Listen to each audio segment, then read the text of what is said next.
Prince Harry and Meghan Markle may temporarily make peace with royals ahead of coronation, source says. Duke and Duchess of Sussex's former nanny, Prince Harry is a gem. Ivana Trump's will reveal surprise beneficiary of Miami condo. Trump likely to face trial 1 year after indictment, Kirshner predicts. Turkey, Finland and Sweden, strategic patience, but with a deadline. This is breaking news. I'm Erin Burnett in Washington. Prince Harry and Meghan Markle may temporarily make peace with royals ahead of coronation, source says. Despite possibly being left off the balcony coronation celebration guest list, one UK journalist has faith that Prince Harry and his estranged family could come to some sort of temporary truce, in the interest of King Charles's upcoming coronation. I suspect that there are some efforts going on to try and make some form of reconciliation, royal expert Jonathan Sacerdoti told Us Weekly. I think because they don't want family tensions to upstage what's going on that very important day.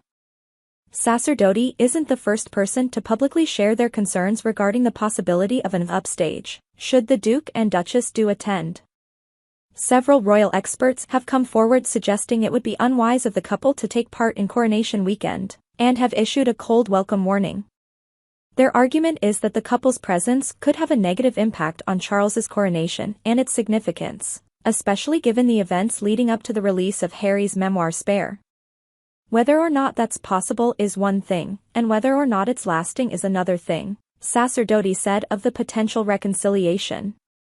Since Netflix released Volume 2 of its docuseries Harry and Meghan, the Sussexes' invitation to King Charles's coronation has been a hot topic of conversation. From will they be invited to if they are invited, will they even show up to maybe a partial invitation?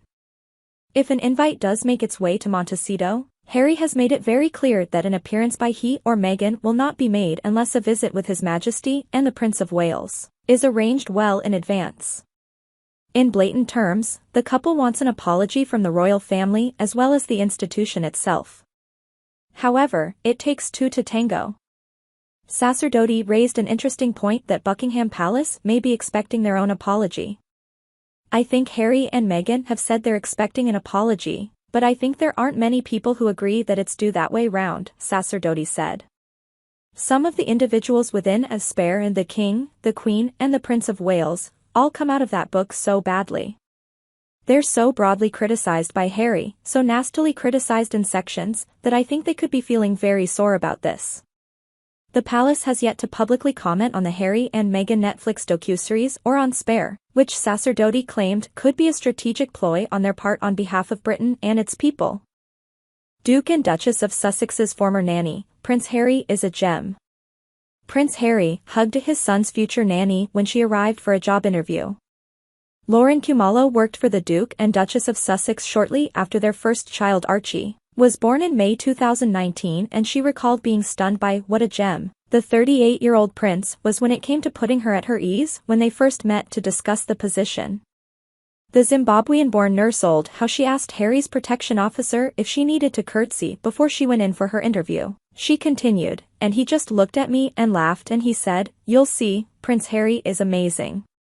When I got there, the way he opened his arms, "Hello Lauren," and gave me a hug. Related video, Harry drops another bombshell, this story about him and William is a lie, Alvip. I thought, wow, what a gentleman, what a gem, oh my goodness, I couldn't believe it. And when I walked in and saw Meghan I thought, my God, what a beautiful woman. I just felt so comfortable, it wasn't so formal as I expected it to be, it was just a normal home. Ahead of her interview, Lauren agonized over what to wear after seeing photos of the Prince and Princess of Wales nanny, Maria Barallo, in her distinctive Norland uniform of beige crested dress, tie, felt hat and loafers. Speaking on The Breakfast Club with Zenzil Ndebele, she said, I thought to myself, I wonder how their nannies look, do they wear heels? Prince William has got a Norland nanny, so they've got a brown uniform that for my skin color and the way it looks in khaki brown, I knew it wouldn't even go, it would just not work. She eventually settled on a smart outfit and kitten heels to look presentable for a royal. She added, but I didn't use any makeup, I said if they take me as I am.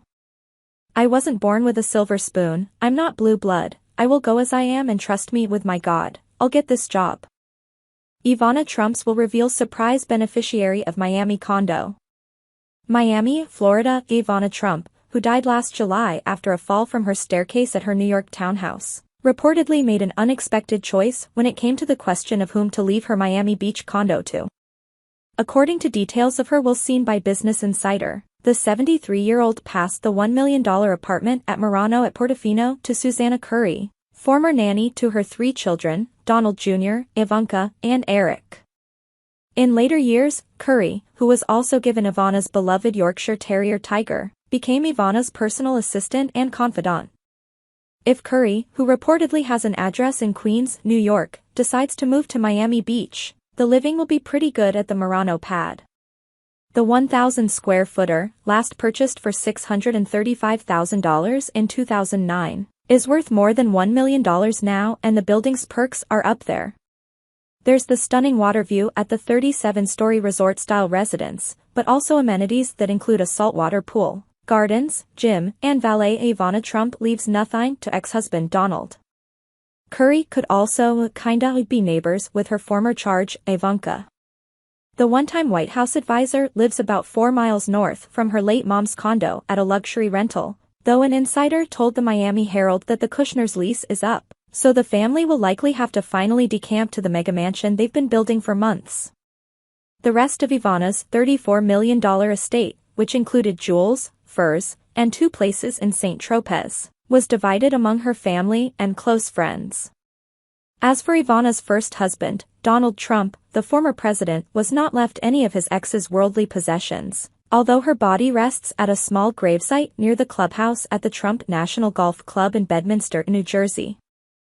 Trump likely to face trial 1 year after indictment, Kushner predicts. Former President Donald Trump could face trial within 1 year from the time he is indicted if charges are brought against him in the Georgia election probe, former federal prosecutor Glenn Kushner predicted. Trump and some of his allies are being investigated for allegedly trying to overturn the 2020 presidential election results in Georgia. If I had to guess, once the indictments are returned and Donald Trump is presented in court on that indictment, and he is arraigned, and read the charges that the grand jury has leveled against him, we'll probably see a trial date set somewhere between 6 months to a year down the road, but the defense attorney will forever try to file motions to continue to push it further and further down the road, Kushner said Wednesday during an interview on The Legal Breakdown. I think 1 year from the time the indictment drops is a good rule of thumb as to when we're likely to see a trial.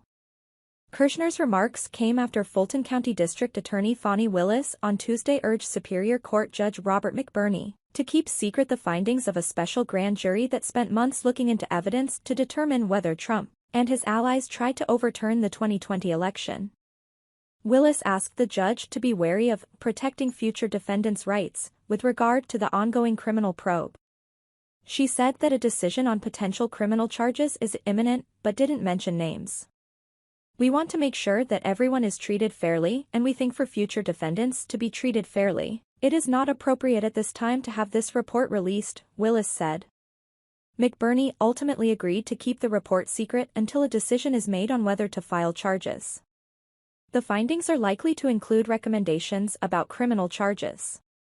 Explaining when a trial date might be set for Trump if he is indicted, Kushner said on Wednesday that timeline is always challenging in a criminal case. Here is the rule of thumb: prosecutors always want to go to trial yesterday, and defense attorneys always want to go to trial tomorrow, he said.